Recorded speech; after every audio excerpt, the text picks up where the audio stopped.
Sistemsiz yatırımcı kumarbazdır. Arabaya biniyorsun ama fren yok, direksiyon yok, emniyet kemeri yok, yol haritan yok.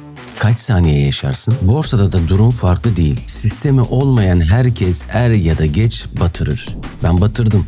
3 yıl boyunca bugün ne alsam diye rastgele işlem yaptım. Hesabım %73 eridi. Sonra oturdum, bir sistem kurdum. O gün bugündür düzenli kar ediyorum.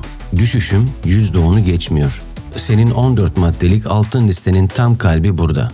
İyi bir sistem oluştur ve o sisteme ölümüne sadık kal. Bu bölümde sana 3 farklı zaman dilimine göre 3 farklı sistem anlatacağım. Tek bir temel prensip üzerine kurulu ama kısa, orta, uzun vadeye göre uyarlanmış hali. Hazırsan başlıyoruz. Neden sisteme ihtiyacın var? Duyguyu öldürür. Tekrarlanabilirlik sağlar. Stresi sıfırlar. Uzun vadede hayatta kalmanı ve kazanmanı garantiler. Profesyonellerin sırrı ne biliyor musun? Her gün aynı şeyi yapıyorlar. Sen bugün canım ne isterse diyorsun. Onlar sistem ne diyorsa diyorlar. Aradaki fark bu. Tek bir temel sistem, 3 zaman diliminde kullanımı. Temel kurallar hiç değişmez. Her zaman geçerli. 1. Her işlemde maksimum %1 risk al. 2. Risk ödül minimum 1'e 2 yap. 3. Günlük maksimum 3 işlem yap. 4. Haftalık maksimum %4 risk al. 5. İşlem günlüğü tutmak zorunlu. 6. Kural dışı işlem eşittir hesap dondurma cezası. Yani bir hafta işlem yapmama cezası. Şimdi bu temeli 3 zaman dilimine göre nasıl uyarladığımı anlatıyorum. 1. Kısa vade sistem. Swing. 3-15 gün tutuş. İndikatör seti. 9 ve 21 EMA. Hareketli üstsel ortalama kesişimi. Giriş sinyali. RSI 14, 36 alım, 70 üstü satış. Volüm 20 gün ortalamasının %50 üstü. ATR 14 ile stop mesafesi belirlenir. Giriş 9 EMA, 21 EMA'yı aşağıdan yukarıya keser. Artı RSI 40'tan küçük. Artı hacim patlaması. Çıkış ilk Fibonacci %61.8 veya %15 kar ya da senin belirlediğin bir oran. Hangisi önce gelirse ya da 9 EMA 21 EMA'yı aşağı keserse veya ilk dirençten ver geç. Ben bunu yapıyorum. 2025'te bu sistemle 126 işlem yaptım. Kazanma oranım %64. Ortalama kar zarar oranı 1'e 2, 1'e 4. Toplam getiri artı %87. 2. Orta vade sistem. Pozisyon 1-6 ay tutuş. İndikatör seti 50 günlük SMA büyük, 200 günlük SMA. Trend filtresi. MACD histogram 0 üstü veya yükselen. İçimoku bulutu üstünde fiyat. Haftalık RSI 50'den büyük. Giriş fiyat İçimoku bulutunu yukarı kırar. MACD 0 üstüne geçer.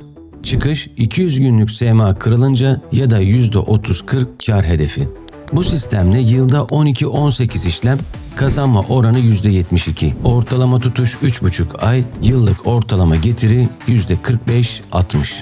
Uzun vade sistem al, tut, bırakma 1-5 yıl. İndikatör seti çok basit.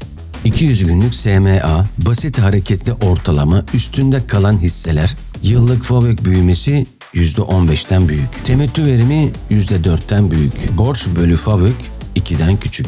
Giriş fiyat 200 günlük SMA üstüne çıkar, artı temettü öder, artı bilanço güçlü. Çıkış sadece 200 günlük SMA kırılırsa veya temettü kesilirse.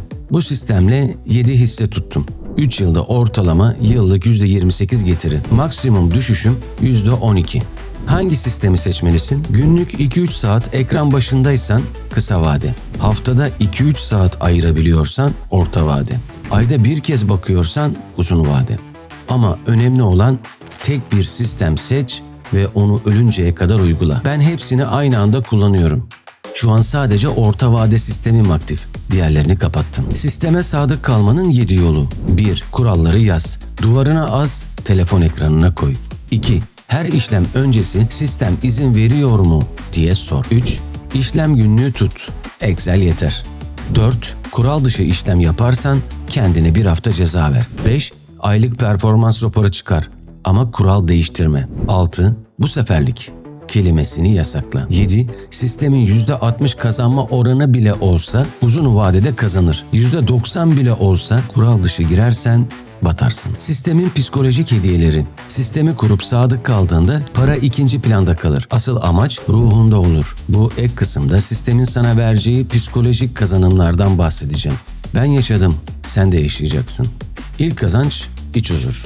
Sistem olmadan her gün ne olacak korkusuyla uyanırsın. Piyasa kırmızı olunca kalp atışın hızlanır. Gece uyuyamazsın. Sistem ne? Kurallar belli. Ne yapacağın yazılı. Piyasa düşse bile sistem sinyal vermedi dersin. Çayını içersin. Stres %80 azalır. Hayatın geri kalanına enerji kalır. Aileyle, arkadaşlarla daha mutlu olursun. İkinci kazanç özgüven patlaması. Her ay günlüğe bakıyorsun. Kurallara uydum, kâr ettim. İçinde bir gurur yükselir. Ben disiplinliyim, kontrol bende hissi gelir. Bu özgüven borsanın dışına taşar. İş yerinde daha cesur kararlar alırsın. İlişkilerinde daha sağlam durursun. Kendine saygın artar. Depresyon riski azalır. Üçüncü kazanç, duygu kontrolü ustası olmak. FOMO, intikam alım, açgözlülük biter. Sistem gir demeden girmezsin. Çık demeden çıkmazsın. Ben eskiden bir hisse yükselmeye başlayınca heyecanlanır, hemen atlardım. Şimdi sistem izin vermiyor diyorum, geçiyorum. Bu kontrol hayatın her alanında işe yarar. Tartışmada sakin kalırsın, acele karar vermezsin. Dördüncü kazanç, sabır ve uzun vadeli bakış. Sistem kısa vadede kaybettirse bile uzun vadede kazandırır. Bu alışkanlık hayatına yayılır. Kariyerde, sağlıkta, ilişkilerde acele etmezsin. Hayattan daha çok zevk alırsın. Beşinci kazanç, kaybetmekten korkmamak. Sistemde kayıp normaldir. %60 kazanma oranı bile yeter. Ben eskiden zarar görünce bittim derdim. Şimdi bu da geçer diyorum. Hayatta başarısızlık korkusu azalır. Yeni şeyler denersin. Son kazanç, gerçek özgürlük. Disiplinli oldukça özgür hissedersin. Kararlar sistemde, duygularında değil. Tatilde telefon kapatır, borsaya bakmazsın. Hesap büyür. Bu paradoks muhteşem. Sistem sadece para değil, ruhsal özgürlük getirir. Uygula, yaşa, kazan. Yorumda en çok hangi psikolojik kazancı beğendiğini yaz. Birlikte büyüyelim. Sistemin en güzel yanı, stres biter. Piyasa düşerken sistem ne diyor diye bakarsın. Bir şey demiyorsa hiçbir şey yapmıyorsun. Piyasa yükselirken de aynı. Artık kumar oynamıyorsun, profesyonel gibi çalışıyorsun. Sonuç, sistem eşittir özgürlük. İyi bir sistem oluştur ve ona sadık kal. Sistem yoksa kumar oynuyorsun. Sistem varsa profesyonelsin. Ben sistem kurmadan önce 3 yılda %73 kaybettim. Sistemle 8 ayda %380'in üstünde kâr ettim. Bu serinin 10. bölümüydü.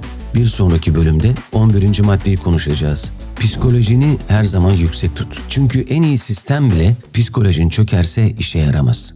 Videoyu beğendiysen like at.